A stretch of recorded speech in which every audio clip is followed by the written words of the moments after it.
Sadar tidak ketika kita mengucapkan iyyaka na'budu wa iyyaka nasta'in sambil begini, saya mampu, saya kuat.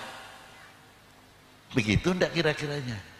Malu mestinya ketika kita menyebutkan iyyaka na'budu wa iyyaka, kita lemah, dhaif.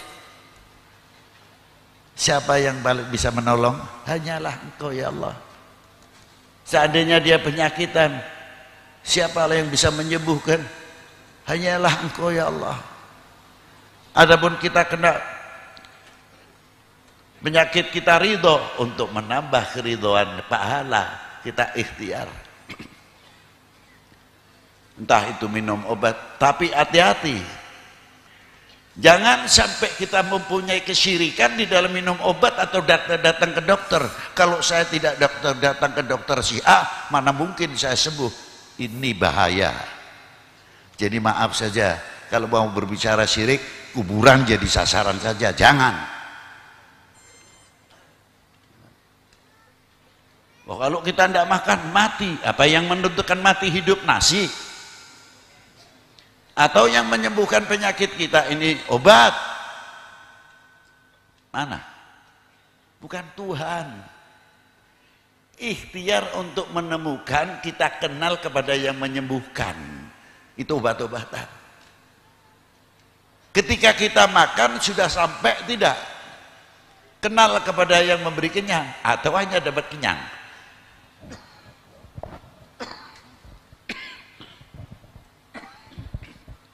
Itu satu contoh. Coba kalau kita makan, belajar kenal kepada yang memberikan kenyang.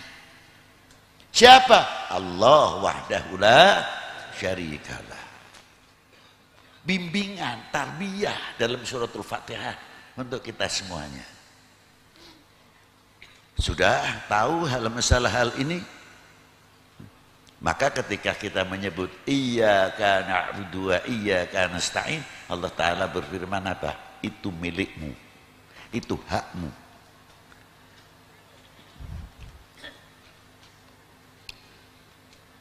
Kepedulian kita sejauh mana dalam mengucapkan ihdinas siratal mustaqim?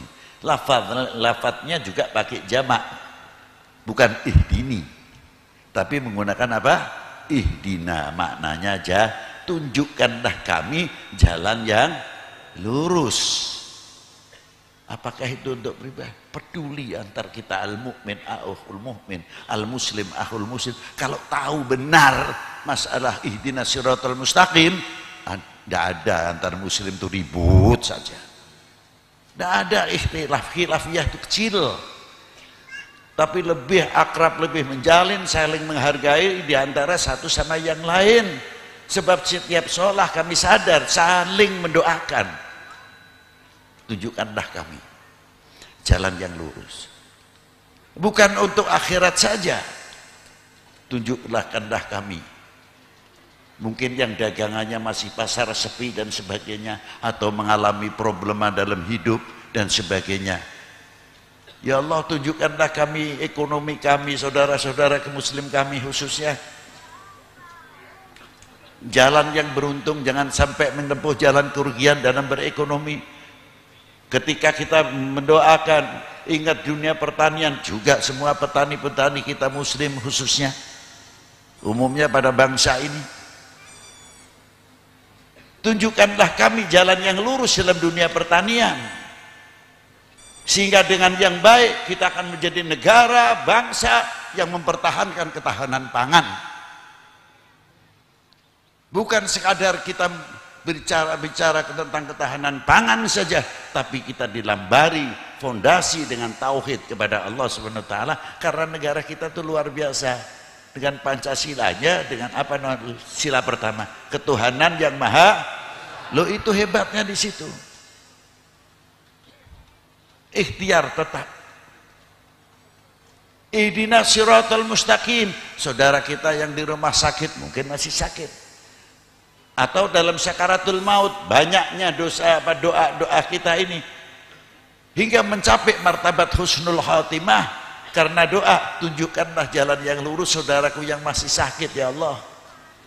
Semoga diampuni dan mendapatkan husnul. Sangat luas. Kalimah ihdina bukan untuk mendoakan umat Islam atau untuk bangsa Indonesia saja, tapi yang dari Haramain, Afrika, semua tercakup dalam kalimah ihdina siratal ladzina an'amta 'alaihim minan nabiyyin was-siddiqin wasyuhada hebatnya. Itu diantaranya. Nah, kalau kita sudah mengetahui yang demikian, ya luar biasa.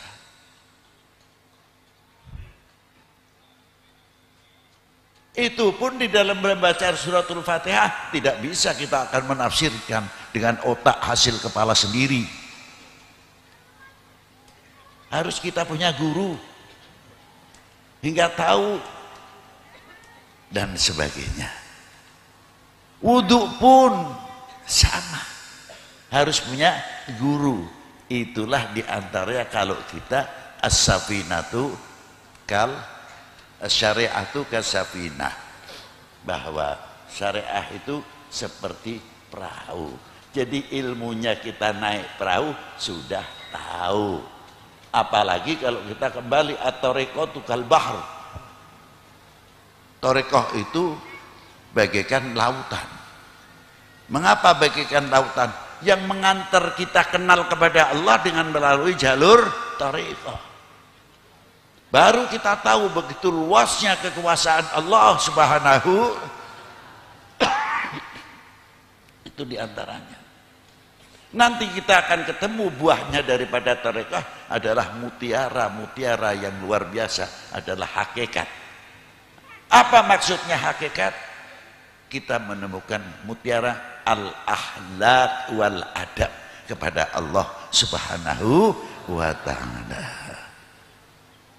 Kalau kita memahami dalam suratul Fatihah dan kita memahami apa yang ada kandungan dalam suratul Fatihah, sangat luar biasa. Apalagi di dalam mesti kita berhubungan dengan baginda Nabi sallallahu alaihi wasallam. Setiap sholat, entah itu wajib, entah itu sunnah, berapa kali kita mengucapkan Assalamualaikum ayuhan nabiyyu wa rahmatullahi. Itu di makam baginda Nabi itu dengan hadits yang cukup kuat. Dalam kitab Sa'adatul Darain ada satu malaikah yang selalu menerima selawatnya umatnya baginda Nabi sallallahu alaihi wasallam. Dan selalu malaikat itu menyampaikan kepada Rasulullah apa? Sholata fulan bin fulan ya Rasulullah. Bapaknya di bawah. Itu hebatnya. Berapa kali setiap hari kita berhubungan dengan Rasulullah. Assalamualaikum ayuhan nabiyyu wa rahmatullahi wa barakatuh.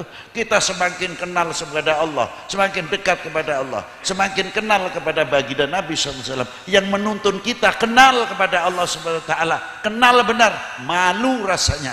Insya Allah dunia ini aman. Mau ramenya politik, mau ramenya apa, terserah. Nanti 2024 umpamanya.